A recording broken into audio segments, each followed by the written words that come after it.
Assalamualaikum warahmatullahi wabarakatuh. Halo murid hebat, kita jumpa lagi dalam mata pelajaran IPA kelas 5 tentang gangguan organ pencernaan.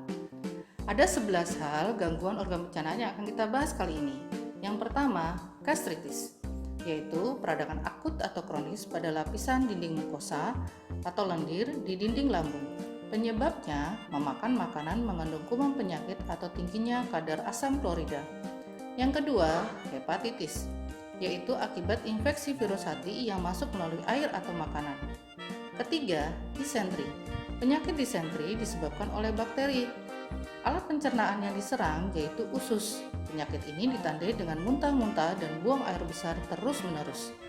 Disentri dapat dicegah dengan cara menjaga kebersihan makanan dan perlengkapan makanan. Keempat, diare.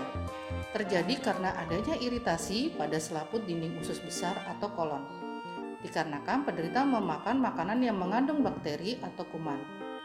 Gerakan peristaltik di dalam usus menjadi tidak terkontrol yang berakibat laju makanan meningkat dan usus tidak dapat menyerap air.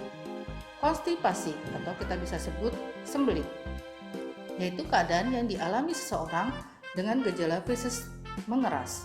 Sembelit disebabkan karena adanya penyerapan air pada sisa makanan, sehingga feses kekurangan air dan menjadi keras. Hal ini dikarenakan kebiasaan menunda-nunda buang air besar atau kurang mengonsumsi makanan berserat seperti buah dan sayur. Apenditis, gangguan yang terjadi karena peradangan apendik disebabkan infeksi bakteri pada umbai cacing atau usus buntu, sehingga menimbulkan rasa nyeri dan sakit. Yang ketujuh, hemoroid atau wasir, merupakan gangguan pembekakan pada pembuluh vena di sekitar anus. Orang yang terlalu sering duduk dan ibu hamil sering mengalami wasir. Kedelapan, MA. Dikarenakan meningkatnya kadar asam lambung yang dipicu oleh stres, pola makan yang tidak teratur, dan makanan yang terlalu asam atau pedas. Orang yang mengalami MA merasakan perih pada dinding lambung, mual, muntah, dan perut kembung. Kesembilan, tukak lambung, yaitu merupakan kelainan sistem pencernaan karena kerusakan pada selaput lendir yang terjadi karena kuman, toksin, ataupun psikomatis.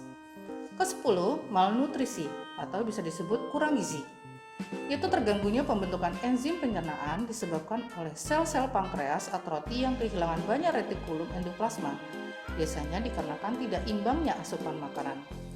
Dampaknya bisa menjadi lemas.